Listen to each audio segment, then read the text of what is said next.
지난 시간 우리는 날 때부터 맹인되었던 자를 예수께서 뜨게 하시는 이 사건을 살폈죠. 오늘은 그 사건 이후에 벌어지는 이야기입니다. 자, 맹인이 눈을 뜨자 그 이웃들은 굉장히 당황하고 놀랐습니다. 그래서 그를 바리새인들에게 데려갑니다. 이 사람들은 이런 초자연적인 일을 어떤 식으로 받아들여야 되는지, 자신들의 혼란스러운 이 모든 상황에 대해서 바리새인들이 진단하여 조언해 주기를 원했던 것입니다. 오늘 본문은 사람들이 이 맹인을 바리새인에게 데려다 주기 전에 14절입니다. 예수께서 맹인을 고치신 이적을 안식일에 하셨다라는 것을 의도적으로 밝힙니다. 뭔가 이 구절이 삽입되어 있다라는 것이죠. 우리는 이것을 통해서 이 사건이, 즉 오늘 벌어질 사건이 이 안식일과 맞물려 어떤 파장을 일어날 것임을 암시를 받을 수 있습니다. 또 그럴 것이 그 당시 바리새인들의 관점에서 보면 안식일에 이 날 때부터 맹인의 눈을 뜨게 한 이거는 구전율법을 범했다 할 수 있습니다. 이 구전율법이란 대표적으로 장로들의 유전과 같은 것으로서 모세가 기록한 율법은 아닙니다. 그러나 후세에 이 모세가 기록한 이 율법, 그 하나님의 말씀이죠. 이 율법을 어떻게 하면 잘 지켜낼 수 있을까라는 고민 속에서 생겨난 전통 법전과 같은 것입니다. 즉 안식일을 기억하여 거룩하게 지키라 주님 하나님 말씀하셨는데, 그렇다면 이것을 어떻게 잘 지켜내갈 수 있을까라는 세부 조항을 이 유대인의 지도자들이 기록을 한 거죠. 그것을 구전율법이라고 얘기한 겁니다. 그 당시 이 바리새파 사람들을 중심으로 한 전통 유대인들은 이 구전율법을 하나님의 말씀으로서의 권위를 가졌다라고 여겼습니다. 즉 하나님의 말씀과 같은 권위를 두고 있었다라는 것이죠. 문제는 이 구전율법이 모세의 율법이 의도한 바를 제대로 해석해내지 못했다라는 겁니다. 즉 하나님께서 모세의 율법을 이스라엘 백성들에게 주신 의도가 있어요. 그 의도를 파악하지 못하고 잘못 해석했다라는 것입니다. 바울이 갈라디아서 3장 11절에서 율법의 행위로는 의롭다함을 받을 육체가 없다라고 선언한 것처럼 모세의 율법은 이것을 다 지키면 너희가 의롭다함을 얻는다라는 것을 위해서 준 것이 아니라는 것입니다. 율법이 주어진 목적은 우리가 그것을 지켜 하나님께 의롭다함을 얻으라 또는 구원을 받으라 주어진 것이 아니었습니다. 왜냐하면 여러분들 율법이 요구하는 바가 뭔지 아십니까? 율법이 요구하는 것은 마음으로나 행위로나 인생에 단 한 번만이라도 절대로 어기지 않고 완벽하게 순종하는 것, 이것을 율법은 요구하는 거예요. 그래야 율법은 너 의롭다라고 합니다. 그런데 타락한 인간은 그것을 완벽하게 순종할 의지나 능력이 결여되어 있어요. 불가능하다라는 겁니다. 이것을 우리보다 하나님께서 더 잘 아시기에 하나님은 율법을 그런 의도로 주지 않았다라는 거예요. 지금 바리새인이나 전통 유대인들이 해석하는 그런 의도로 율법을 주지 않았다라는 것이죠. 이 율법을 잘 지키면 의에 도달할 수 있어라고 그들이 잘못 해석한 그런 의도로 하나님이 주신 것이 아니에요.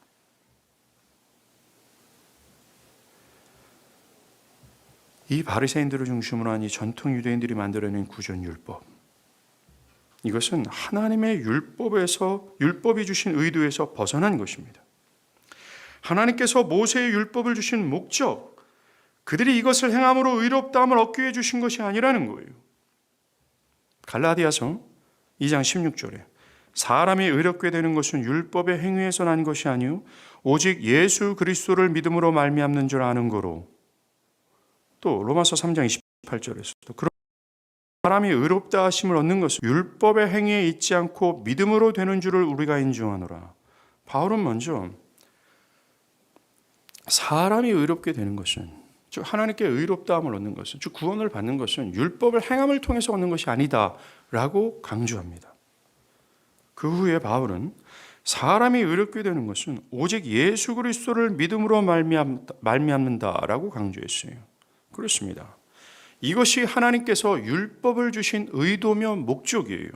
율법은 우리 자신이 하나님 앞에서 어떤 상태에 있는지를 고발하는 역할을 합니다. 즉, 우리가 하나님께서 요구하시는 명령, 즉 마음으로나 행위로나 인생에 단 한 번만이라도 어기지 않고 하나님의 모든 요구를 완벽하게 순종할 수 있는 그런 입장이 아님을 분명하게 우리를 깨닫게 하는 거예요. 나는 망하게 되었도다. 이 율법이 요구하시는 하나님에 의해 도달해야 되는데 그 율법을 들어봤는데 이건 난 못하는 입장이 있구나. 나에겐 그런 능력이 없구나. 나는 타락한 존재인구나 라고 깨닫게 함으로 우리 구원자 예수 그리스도께 달려가게 한다는 거예요. 이게 율법이 주신 목적입니다. 그리스도를 믿는 것이 아니면 우리에게 길이 없음을 아주 명백하게 깨닫게 하기 위하여 하나님은 율법을 가르쳐 예수를 바라는 마음, 매달리도록 말입니다. 예수께서도 요한복음 5장 39절과 40절에 너희가 성경에서 영생을 얻는 줄을 생각하고, 여기서 말하는 성경은 구약 성경으로서 모세의 율법을 지목한 것입니다. 너희가, 즉 유대인들이죠. 예수님은 유대인들이 모세의 율법으로 영생을 얻는 줄을 착각한 그들의 의도를 꼬집는 거예요. 너희가 모세의 성경에서 영생을 얻는 줄을 생각하고 성경을 연구하거니와 이 성경은 곧 내게 대하여 증언하는 것이니라. 그러나 너희가 영생을 얻기 위하여 내게 오기를 원치 아니하도다. 예, 맞습니다. 문제는 유대인들이 이 율법의 의도 또 목적을 잘못 해석했다라는 거예요. 벗어났다라는 것입니다. 그들은 율법을 행함으로 의롭게 된다고 여겼어요. 이것은 그들의 타락한 죄성에 근거한 해석을 한 겁니다. 사랑하는 여러분, 타락한 사람 안에는요, 율법주의가 자리 잡고 있어요. 아주 깊게 말입니다. 율법주의가 뭡니까? 잘하면 상을 받고 잘못하면 벌을 받는다라는 것이죠. 뭔가 우리의 행위에 어떤 것이 보응되어진다라는 이 깊은 율법주의가 타락한 모든 사람들의 마음에 깊이 새겨져 있어요. 율법의 논리가 말입니다. 이 타락한 이 유대인들은 그런 죄성을 기반으로 이 율법을 임의대로 해석한 겁니다. 하나님께서 주신 의도를 깨닫지 못하고 하나님께서 율법을 주신 목적을 버리고 임의대로 해석한 거예요. 죄성을 기반으로 말입니다. 이런 잘못된 전제가, 율법에 대한 잘못된 해석이에요. 이런 잘못된 전제가 오랜 시간 동안 잘못된 열매를 배양할 수밖에 없었어요. 잘못된 구원관, 잘못된 예배, 잘못된 신앙, 잘못된 신앙의 동기, 이 모든 것입니다. 이 벗어난 전제는 그 뒤에 뒤따르는 모든 것을 다 잘못되게 만들어버렸어요. 구약의 역사를 한번 보십시오.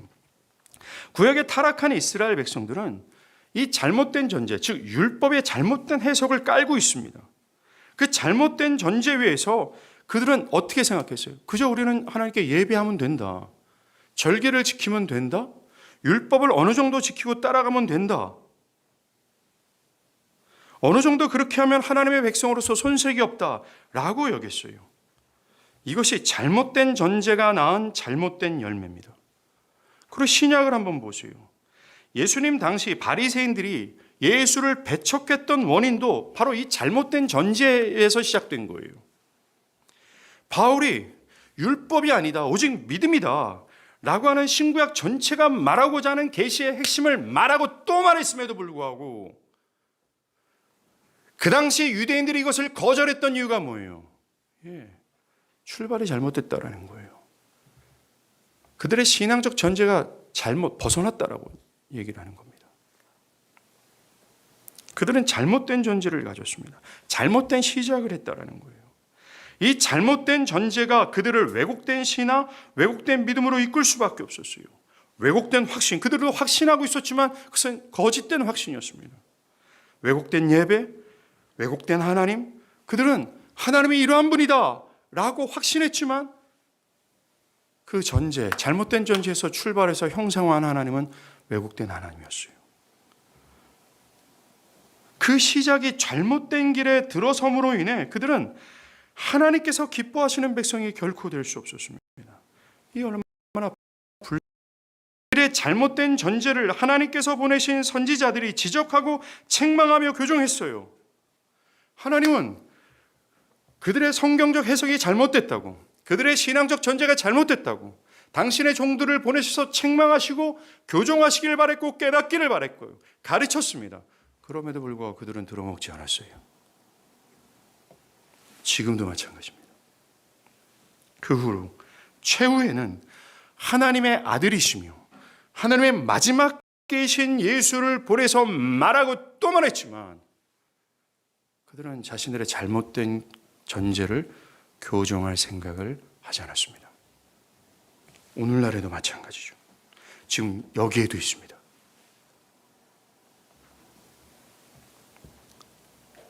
그들은 자신들의 잘못된 전제를 확신했어요. 그들의 그런 잘못된 전제인 이 구전율법으로 보면 안식일에 맹인의 눈을 뜨게 한 예수님의 그 행위는 안식일을 범한 것이다 라고 할 수 있습니다. 두 가지로 할 수 있는데요. 그들의 법에 의하면 생명 자체가 위험에 처하게 된 경우를 제외하고는 치료 자체가 금지되어 있는데 안식일에 맹인을 고친 것은 유급한 것이 아니므로 죄라 할 수 있다라는 것입니다. 두 번째, 반죽하는 것은 안식일에 금지된 일인데 예수는 안식일에 진흙을 반죽했단 말입니다. 안식일을 유배한 것으로 그들은 본 겁니다. 이들은 우리가 읽지는 않았지만 오늘 본문 32절에 창세 이후로 날 때부터 맹인이 눈을 뜬 역사가 없었어요. 이 유일무이한 사건에 대해서 또한 이것은 구약에서 주구장창 메시아가 오면 맹인이 눈을 뜰 거다라고 하는 그 당시 허무맹랑한 그런 약속이 실제로 일어났음에도 불구하고 이들은 이 유일무이한 사건, 이렇게 한 인간이 메시아야, 이 자가 그리스도야 라고 구약 전체가 지목하고 있음에도 불구하고 그 영광을 보지 못해요. Why? 잘못된 전제가 문제였습니다. 그들은 그들의 잘못된 전제가 그들의 눈을 가리웠어요. 하나님의 영광을 보지 못하는, 그리스도의 영광을 깨닫지 못하는 겁니다. 도리어 그들은 의구심, 정말일까? 의심, 더 나아가 신화적 분노를 일으키고 맙니다. 여기서 우리는 이 잘못된 전제가 얼마나 큰 위험과 무서운 것인지를 깨달을 수 있어요. 우리는 여기에서 사람들이 기독교 진리를 참되게 깨닫지 못하는 이유를 발견합니다. 진리가 지목하고 있는 하나님의 영광을 보고 그 하나님을 최상의 기쁨으로 여기지 못하는 근본적인 이유를 알 수 있어요. 그래서 하나님의 뜻이 나의 최고의 권위가 되어 나의 모든 견해와 삶을 부인하고 하나님 자신을 나 자신의 중심에 두지 못하는 이유를 깨닫게 됩니다. 자기를 부인하는 일이 죽어도 싫을 정도로 사람들 스스로를 고집하는 적인 이유예요. 그들 안에 잘못된 전제가 깔려 있기 때문에 그래요. 그것을 또 다른 말로 우상이라고 얘기합니다. 진리가 아닌 내가 나의 죄성으로 형성해서 만든 또 다른 진리.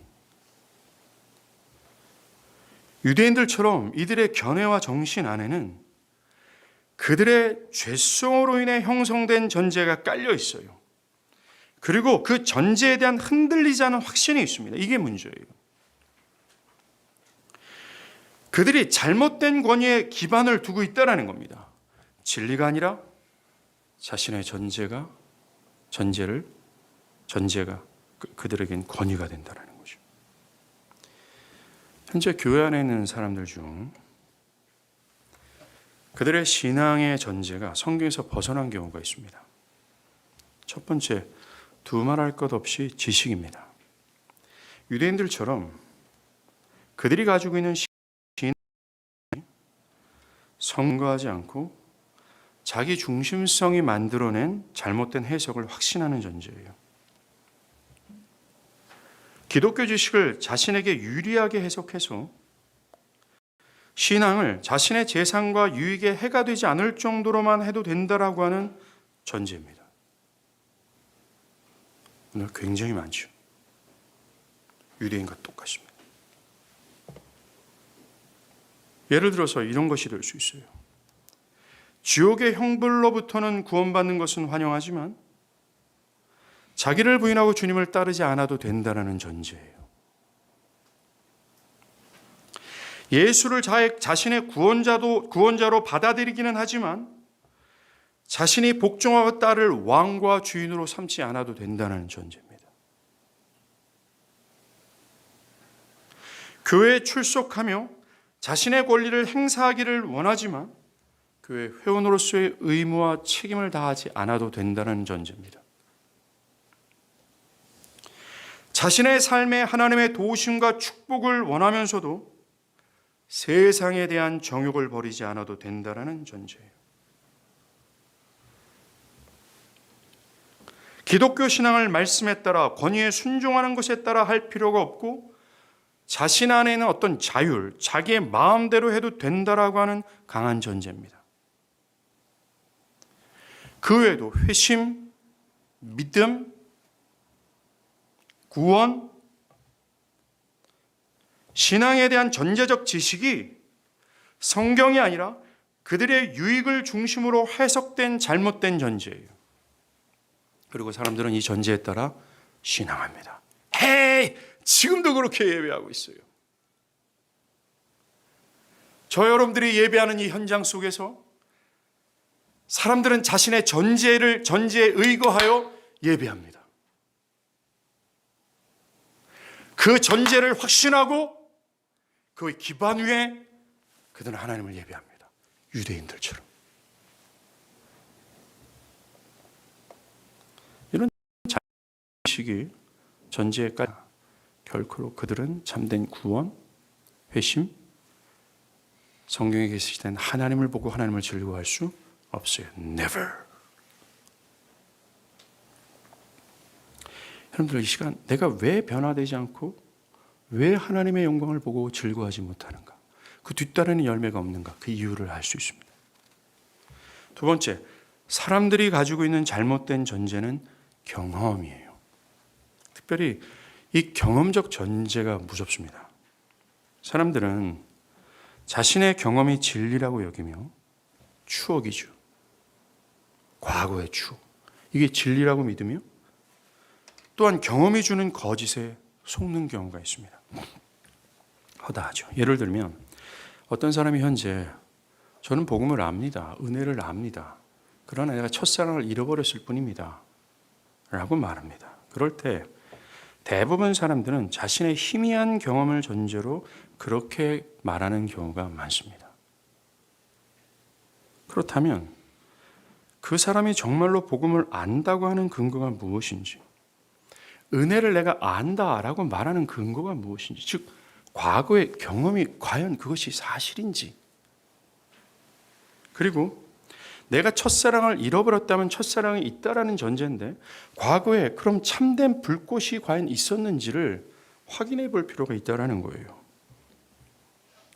그 사람이 가지고 있는 복음을 안다, 은혜를 경험했다라는 이 경험적 전제가, 즉 그가 나는 복음을 합니다, 은혜를 합니다, 첫사랑을 잃어버렸습니다 했던 그 전제가 과연 그 사람, 과거의 그 은혜가 과연 그 사람의 내면과 삶을 전폭적으로 개혁하고 진리를 사랑하게 되고 하나님을 기뻐하는 것으로 이끌어 자기를 부인하고 하나님의 뜻에 복종하는 것이 기쁨으로 만든 그 은혜인가를 봐야 돼요.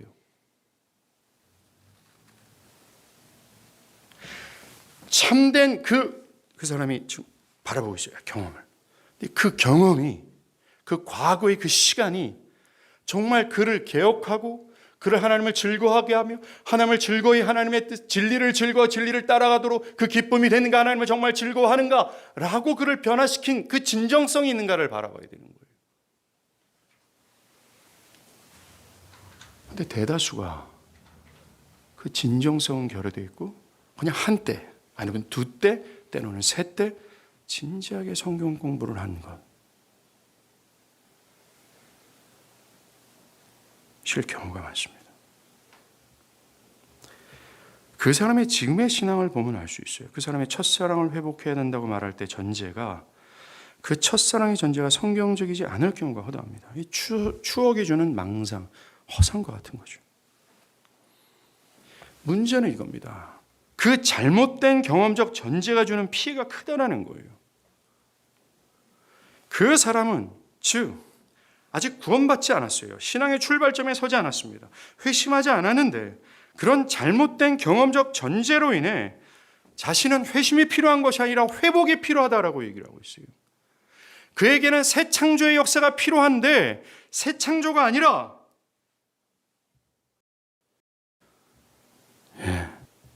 단순히 회복, 치료가 필요하다라고 여기는 거죠. 눈을 뜨지 않았는데 단순히 내가 눈이 나빠져서 그렇습니다라고 말하는 거예요. 맹인에서 그리스도의 그 긍휼과 전능하시고 모든 강령을 파하시는 능력의 손길이 그의 눈을 뜨게 해야 되는데 그것을 바라야 되는데 나는 보고 있습니다. 잠시 시야가 가렸을 뿐입니다. 자기를 기만하고 있는 겁니다. 이것이 전제가 잘못됐을 경우의 파장이에요. 이런 잘못된 전제 외에도 사람들은 성경에서 벗어난 다양한 전제들을 가지고 있습니다. 이 다양한 잘못된 전제로 인해 사람들은 그리스도를 진정으로 따르지 않아요. 변명하고 타협합니다. 왜? 그것이 그 사람이 갖고 있는 전제에선 합당한 거예요. 영광을 못 봅니다. 여러분, 올바른 전제는 참된 지식이어야 합니다. 참된 진리죠. 그것이 아니면 하나님의 영광을 보지 못하면 그것으로 하나님을 즐거워할 수 없어요. 아무리 그가 현재 신앙의 열의를 태우고 성도들과 교제를 기뻐하고 예배를 꼬박꼬박 참석하며 때로는 예배 가운데 뭔가 진정성이 있어 보이는 눈물을 흘린다 할지라도 그 전제가 참된 진리에서 출발한 것이 아니라면 그 눈물과 그런 모든 신앙적 행위가 그에게 기쁨이고 위로가 된다 할지라도 1차적인 이 참된 진리에서 벗어난 이 전제, 참된 전제에서 시작된 것이 아니라면 그것을 옳다라고 말할 수 없어요. 분명히 말씀드립니다. 참된 지식이에요. 저는 지금 죽은 지식을 얘기하는 것이 아닙니다. 즉, 지식을 알았는데 그 지식이 그를 하나님께로 이끌지 못해요. 자기를 부인하고 하나님의 뜻에 복종하도록 하나님을 즐거워하도록 못해요. 그것은 아무리 참된 지식을 주어들어도 그 지식의 역할을 할 수 없는 죽은 지식과도 마찬가지입니다. 그 중심에, 그 심령의 중심에 그 참된 지식이 전제되지 않은 겁니다. 지식을 동의하고 그것을 기뻐하고 싶어하는 마음의 변화된 전제가 될 수 있습니다. 이 지식을 10년 듣고 20년 들어도 그것이 그 심령에 있는 거짓된 전제를 티끌처럼 여기도록 그 모든 전제들을 다 부인하도록 하는 전제가 되지 않았다면 아무것도 아니에요. 자, 여기서 이제 물어야 되겠죠. 여러분은 어떻습니까? 여러분 갖고 있는 지식이 올바른 전제나요? 아니면 여러분들 중심에, 그 중심에, 심령 중심에 이 지식이, 참된 지식이 만들어낸 나의 모든 과거의 전제를 다 쓸어버리고 하나님의 뜻에 기꺼이 내가 복종하기를 즐거워할 만큼 하나님을 즐거워하도록 하는 전제가 형성되어 있습니까? 아니면 전제가 뭡니까? 자, 여러분들이 오늘 교회에 왔어요. 그리고 예배를 드렸습니다. 여러분들이 그렇게 했던 전제가 뭡니까? 과거의 경험은 과연 그것이 진실성이 있는 것입니까?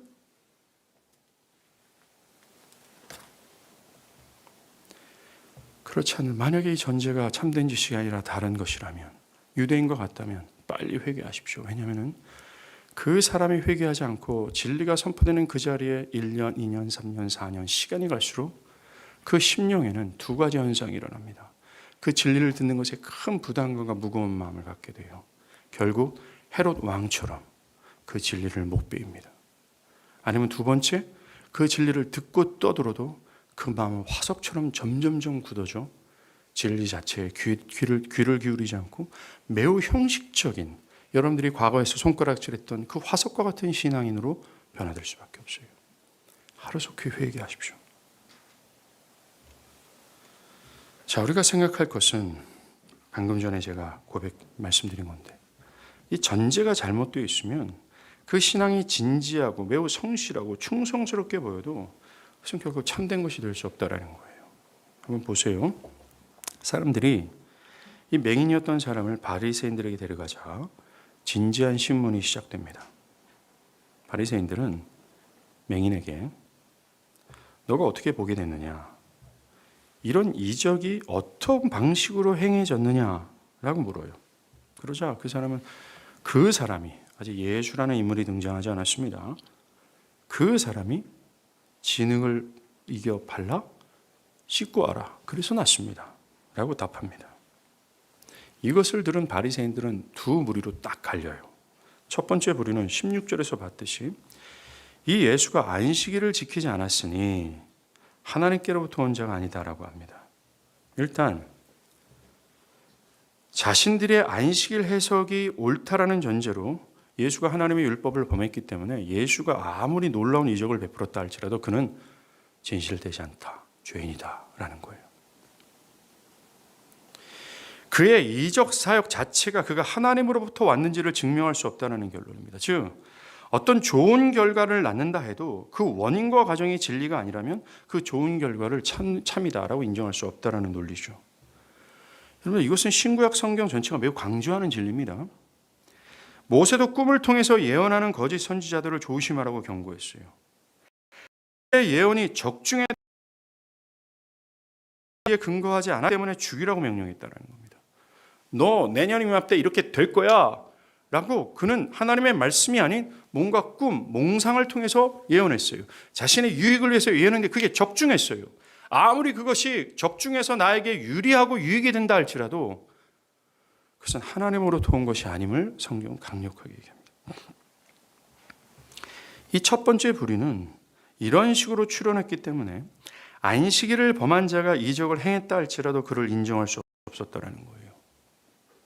여러분, 이 부류는 어떤 면에서는 성경을 철저히 근거한 사람처럼 보입니다. 그리고 또 다른 두 번째 부류, 예수가 죄인이라고 믿기 어렵다고 추정하는 겁니다. 왜냐하면 날 때부터 맹인된 자가 눈을 뜨는 거예요. 이거 하나님으로 되지 않으면 안 될 일이다 라고 여겼기 때문입니다. 그러하기에 예수가 비록 안식일을 범한 행동을 했지만 그렇다고 해도 그는 죄인이라고 말할 수 없다. 이 이적은 하나님으로부터 온 게 분명하다. 이 태도를 취한 거죠. 그러나 이 부류의 바리새인들도 확실하게 예수가 죄인이 아니고 하나님으로부터 온 자다라고 말할 수 없었어요. 왜냐하면 아까도 말씀드린 것처럼 신구약 모두 이적들은 영적 권위를 증명해주는 증표가 될 수 없음을 말하기 때문에 그렇습니다. 즉 어떤 마술을 행하는 어떤 힘을 보인다 할지라도, 여러분들 모세가 애굽 왕 바로 앞에 갔을 때 자신의 지팡이를 뱀으로 만들잖아요. 그걸 딱 보고 애굽의 술사들도 지팡이를 뱀으로 만듭니다. 신구약 성경 모두는 기적을 베푸는 것이 그것을 행하는 자, 그 원인이 다 하나님으로부터 왔다라고 할 수 없다라고 마태복음 5장 7절에서도 주의 이름으로 능력을 행하는 자가 천국에 못 들어가는 것을 예수님은 설명합니다. 그러하게 첫 번째 부류가 안식일에 대한 해석이 올바른 것이라는 전제가 옳기만 한다면 그들의 주장이 정말 성경적이고 더 설득력 있는 제시라고 할 수 있습니다. 진리에 근거하지 않은 역사, 진리에 근거하지 않은 어떤 변화, 흥분, 위로, 어떤 유익, 이것은 참된 것이 될 수 없다라는 것이 맞아요. 오늘날 이 프레그마티즘이 결과 중심주의, 즉 결과가 좋으면 그것이 옳든 그르든 전혀 상관없지 않고 진리다라고 물들어 있는 이 시대입니다. 자신에게 좋고 자신이 기분이 좋아지고 위로를 받거나 종교적 좋은 경험 또한 맞다라고 여기는 거예요. 그러나 진리가 되지 않으면 그 뒤따르는 1차적, 2차적 증거 모두는 참된 것이 될 수 없습니다. 이것이 성경의 주장이에요. 이런 성경적 관점으로 보면 첫 번째 부류의 바리새인들의 주장이 옳은 것처럼 보입니다. 그러나 이들이 안식일로 규정했던 해석이 잘못되는 데 있어요. 그들의 신문과 입장이 아무리 성경적이라 할지라도 그 첫 출발이 잘못됐습니다. 그들의 결정은 결코 진리가 될 수 없어요. 이처럼 아무리 그 사람의 말과 행동이 성경적 진리에 기반을 두고 있는 것처럼 보인다 할지라도, 때로는 신앙이 그렇게 보인다 할지라도 그 전제가 올바르지 않으면 그것은 참된 것이 될 수 없습니다.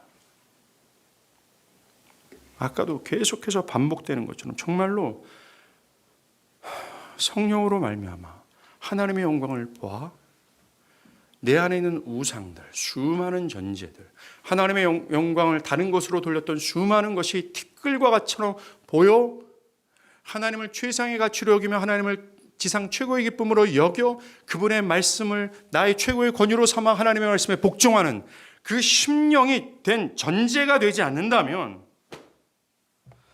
아무리 그 사람의 신앙적 행위와 말과 고백과 그럴듯한 태도를 갖는다 할지라도 그거는 조롱 잘못된 거예요. 그걸 신자로 여길 수 없습니다. 성령의 역사로 그 사람이 가지고 있는 이 자기중심적으로 형성된 지식, 허황된 어떤 추억과 경험, 이것이 산산이 부서지는 것,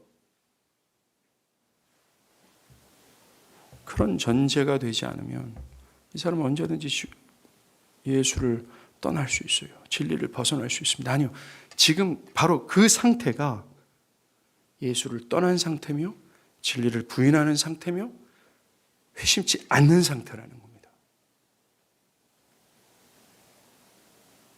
그것은 잘못된 전제에서 시작되었기 때문에 그래요. 두 부류로 비록 나누어지지만 바리새인들이 이들은 예수를 잡아 죽이자 하고는 이 연합전선을 포기할 수가 없어요. 그래서 그들은 지금까지 조사가 실수가 있을 것 같다, 이 실수를 확인해서 예수가 죄인임을 보여주는 이 확실한 증거를 찾아내기를 바랬습니다. 바리새인들은 상당히 의도적으로 지금의 이 이적이 잘못된 것임을 증명하고자 하는 태도로 접근하고 있어요. 즉 예수님이 마치 십자가 전날 밤 예수를 잡아 죽이자고 하는 결단을 하고 오늘날 한국의 검찰들처럼 잡아 죽이자 전제를 깔고 잡아 죽이는 쪽으로 기울고자 뭔가 증거를 찾고자 하는 거예요. 이런 태도였다는 거예요. 18절에 그들은 그들의 그 맹인되었던 자의 부모를 부릅니다. 이유는 18절이 말하듯 맹인이었던 그가 날 때부터 맹인이었다는 사실을 믿지 못하기 때문에 그래요. 맹인은 난 날 때부터 맹인이었어요, 난 이렇게 눈을 떴어요 라고 사실을 얘기했음에도 불구하고 믿기를 원하지 않았다는 겁니다. 그래서 부모에게 신문을 하면 부모는 이 사람이 정말 날 때부터 맹인이었다는 사실을 말할 수 있잖아요. 그래서 부모를 부른 겁니다. 그들은 부모에게 야, 이 사람이 정말 네 아들 맞냐? 정말 네 아들이 날 때부터 맹인이었냐? 어떻게 해서 이 사람이 눈 떴냐? 라고 묻습니다. 부모가 내 아들 맞다? 내 아들 날 때부터 맹인이었다. 그리고 뒤에 말이 중요합니다. 여기까지 말한 부모들은 그러나 내가 어떻게 해서 내 아들이 눈 떴는지를 난 잘 모르겠다. 내 아들 다 컸으니까 내 아들에게 한번 물어봐라 라고 얘기합니다.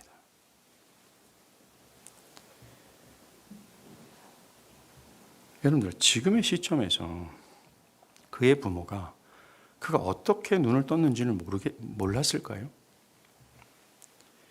주변의 이웃들, 그 부모가 그 현장에 있었는지 없었는지 모르겠지만 그 주변의 이웃들에게 그가 어떻게 눈을 떴는지, 그리고 아들의 이 고백과 증언을 통해서 왜 그것을 못 믿고 또한 몰랐을까요?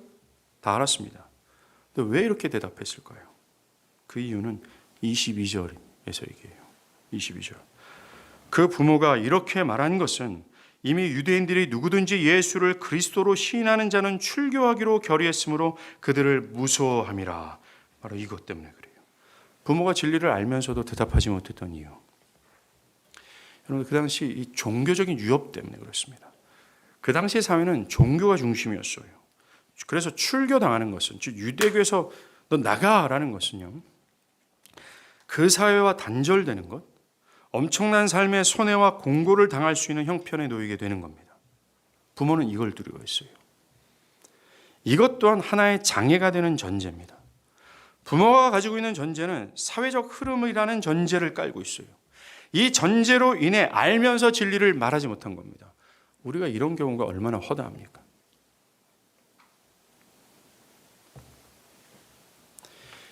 그의 부모는 진리를 알지만 담대하게 증언하지 못하는 자의 대표로 여기 서 있어요. 계속 이야기 흘러갑니다. 지금까지의 정황으로 볼 때 종교 지도자들은 매우 심각한 난제에 봉착하게 됐습니다. 맹인이었던 자가 태부터 맹인이 되었던 것, 그리고 그가 그 사람에 의해서 예수에서 눈이 떠졌다라는 것에 대해 부인할 수 없기 때문에 그래요. 이제는. 그런데 그들은 그 진리를 인정하지만 예수가 죄인이라는 것에는 의견을 일치합니다. 그들은 맹인된 자에게 이런 얘기를 해요. 24절입니다. 너는 하나님께 영광을 돌리라. 우리는 이 사람이 죄인인 줄 아노라. 여기서 하나님께 영광을 돌리라 라는 것은 하나님을 찬양하라 라는 뜻이 아닙니다. 너를 고친 예수를 찬양하지 말고 하나님을 찬양하라. 여호수아서 7에서 하나님 앞에서 진실을 인정하고 자백하라는 뜻을 담고 있어요. 그들이 말한 진실은 예수가 율법을 범한 죄인이라는 것, 그들이 말한 율법은 그들의 잘못된 전제, 구전의 율법이에요. 이들은 맹인이 자신들에게 숨기는 어떤 정보가 있을 것이다라는 전제를 하고 있습니다. 그것만 털어놓으면 예수가 죄인이라는 사실을 드러낼 수 있다고 생각해서 그래서 너는 진실을 말하고 회개하라 라고 얘기하는 거죠. 정말 무서울 정도로 자기 전제에 대한 집착 아닙니까? 사실로 다 드러났어요. 부인할 수가 없어요. 맹인된 자가 날 때부터 맹인된 자였다는 사실이 드러났어요. 예수가 이거 해서 눈을 뜨게 한 것이 맞아요. 그리고 엄연히 구약성경 전체는 메시아가 오면 맹인이 눈을 뜰 거야. 귀머리가 뚫릴 거야. 문둥병자가 치료를 받을 거야. 죽은 자가 살아날 거야. 라고 하면서 그리스도의 정체에 대해서 밝히 예언하고 예언했는데 그것이 눈앞에 펼쳐지는데 왜곡된 전제를 가지고 있는 이 인간들은 이 왜곡된 진리에 대한 집착이 무서울 정도라는 겁니다. 이렇게. 오늘날에도 자신의 잘못된 전제에 대한 집착 매우 무서워요. 그것이 오늘날뿐만 아니라 역사 전체를 통해서 잘못된 전제를 가지고 있는 사람들의 무서움을 말하고 또 말합니다. 안 흔들려요. 진짜 견고한 진과 같습니다. 견고한 성이죠. 흔들리지 않은 성.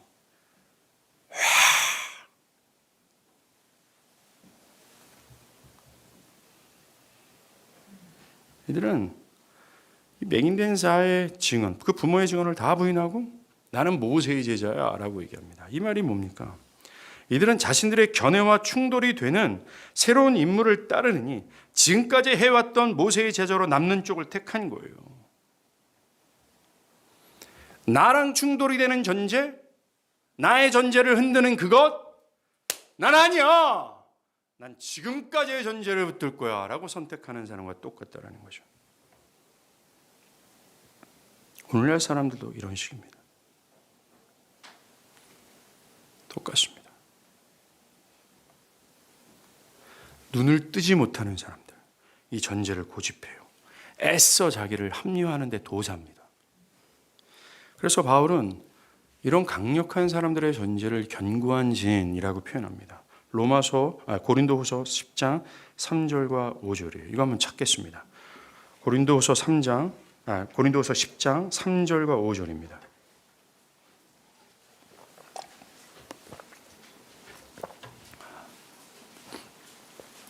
고린도후서 10장 3절과 5절입니다.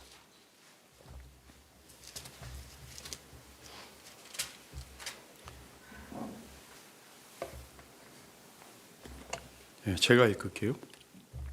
10장 3절부터예요. 우리가 육신으로 행하나 육신에 따라 싸우지 아니하노니 우리의 싸우는 무기는 육신에 속한 것이 아니요 오직 견고한 진도 무너뜨리는 하나님의 능력이라. 모든 이론을 무너뜨리며 하나님을 아는 것을 대적하여 높아진 것을 다 무너뜨리고 모든 생각을 사로잡아 그리스도에게 복종하게 하니라고 합니다. 예, 하나님을 대적하여 높아진 것, 이게 잘못된 전제 아니에요? 사도 바울은 이것을 견고한 진이라고 표현합니다. 흔들리지 않는 성, 매우 강한 성. 그렇게 사람들이 강해요.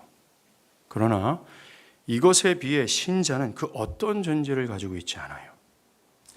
A부터 Z까지 그 어떤 전제를 고집하지 않습니다. 즉 주님께서 주시는 것을 흔들리지 않게 수호는 하지만, 즉 주의 말씀은 끝까지 고집하지만 자신이나 세상으로부터 비롯된 그 어떤 것이라도 그것이 자신에게 유익이 되든 그렇지 않든 상관없이 주의 말씀이 아니라 하시면 그것을 부인할 의사가 언제든지 있다는 거예요. 해 김영채 너 틀렸어 라고 하면 그 틀린 것을 언제든지 수용할 수 있어요. 주님의 지적을 수용할 수 있어요. 그러나 그에게는 그 어떤 전제가 깔려있지 않기 때문에 그렇습니다. 한마디로 사도 바울이 말하는 건 내 안에 그리스도만 있을 뿐이에요. 내 안에 나는 그리스도와 함께 죽고 내 안에 내가 없는 겁니다.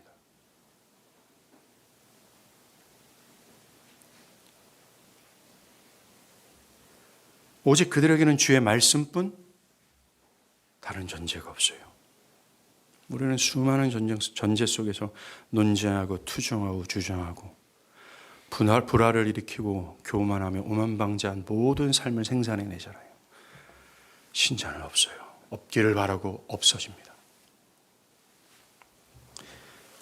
그들에게 전제는 오직 자신이 보고 맛본 경험적 은혜예요. 보세요. 고침을 받은 맹인이요. 바리새인들이 계속 반복적인 추궁에 대해서 이렇게 말합니다. 17절이죠. 너는 그를 누구라 하느냐? 라고 할 때 그는 선지자입니다. 라고 답합니다. 이것은 그의 부모처럼 유대교에서 출교당하는 것을 두려워서 회피하는 고백이 아니에요.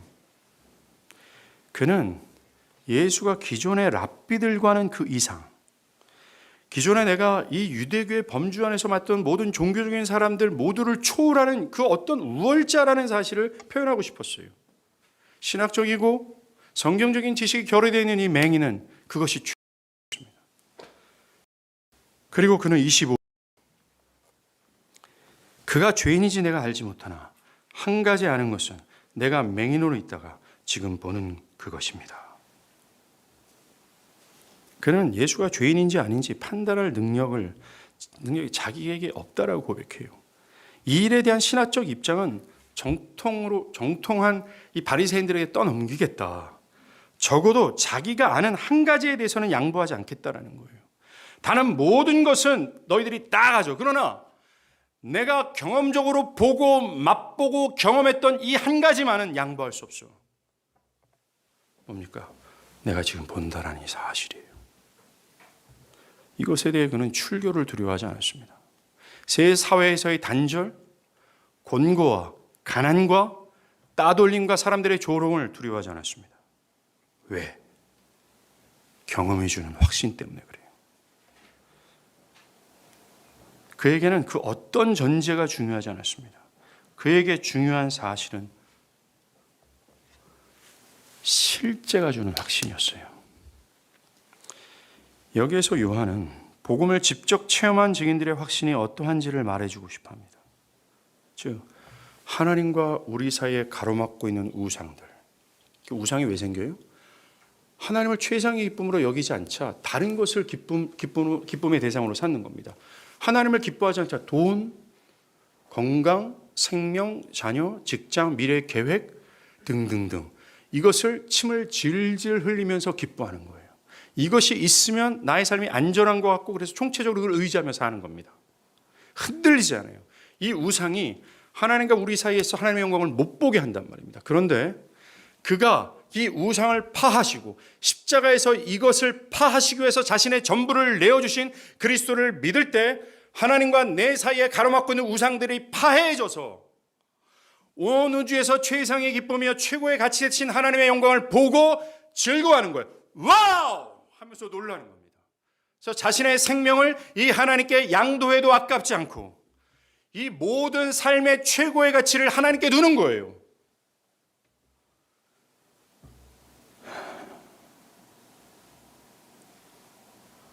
이렇게 된다라고 얘기하는 겁니다.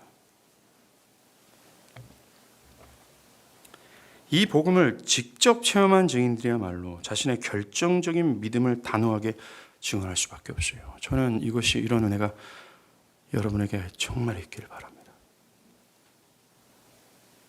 흔들리지 않은 확신. 이 땅이 꺼져도 흔들리지 않고 변하지 않은 확신. 비바람이 불어도 절대로 포기하지 않은 확신. 이게 기독교예요. 이게 기독교의 믿음입니다. 이게 하나님의 영광을 보고 기뻐하는 자의 모습이에요. 헤이! 그 누구도 이것을 피하지 마세요. 그 어떤 것도 주저하지 마세요. 이것 앞에 자기를 한번 살펴보십시오.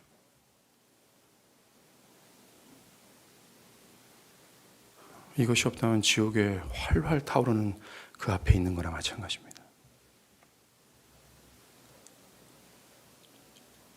이것이 없다면 결코 여러분들에게는 구원이 없어요.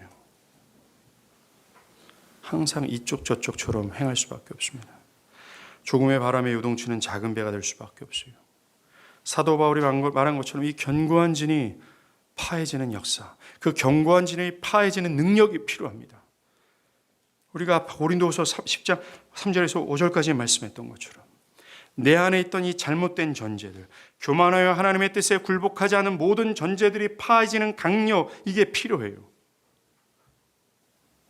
이 강력은 복음의 진리 안에 역사하시는 성령입니다. 우리는 이것 하나에 매달리고 간구하고 바라야 돼요. 여러분들이 잘못된 전제에 사로잡혀 있다면 지금도 살아 역사하시는, 진리 가운데 역사하시는 성령의 음성 앞에 복종하십시오. 이 진리가 여러분들의 견해와 전제와 충돌하고 여러분들의 전제를 거스를 때 그것을 포기하고 그 성령의 역사 앞에 여러분들의 모든 것을 내어 맡기십시오. 만약 충돌한 여러분들의 전제와 진리가 충돌할 때 그 여러분들의 전제를 계속해서 고집하고 내일도 내년에도 고집한다면 절대로 하나님의 성령은, 인격적이신 성령은 여러분들을 거슬러 여러분들에게 능력이 될 수 없어요. 결국 하나님의 영광을 보지 못합니다. 그러니 하나님의 말씀이 선포되는 이 진리 가운데 일하시는 그 성령에 여러분들을 내어드리십시오. 왜 지금도 고집하려고 합니까? 왜 지금도 썩어질 것을 집착하고 있나요? 오늘 본문을 통해서 우리는 바리새인들이 얼마나 어리석은지를 봤습니다. 이 어리석은 자들이 그리스도의 영광을 보지 못하는 불행을 봤어요. 왜 이런 어리석음과 불행을 초래하려고 해요? 내어 맡기십시오. 고작 정말 아무것도 아닌 여러분들의 자존심 때문일까요? 아무것도 아닌 정말 썩어질 여러분들의 전제 하나 때문에 영원한 생명을 버릴까요? 그런 어리석고 추악하고 그런 바보 같은 짓을 왜 합니까? 아무것도 아니고 썩어질 그 모든 것들을 능히 버릴 수 있어요. 우리 믿음의 선배, 이 확신 속에 있는 자들은 그렇게 했습니다. 제발, 플리즈, 제발 그러니 하나님과 여러분들 사이에 가로막고 있는 전제를 포기하십시오. 버리십시오. 그럴 때 하나님은 여러분들을 영광으로 이끌 거예요.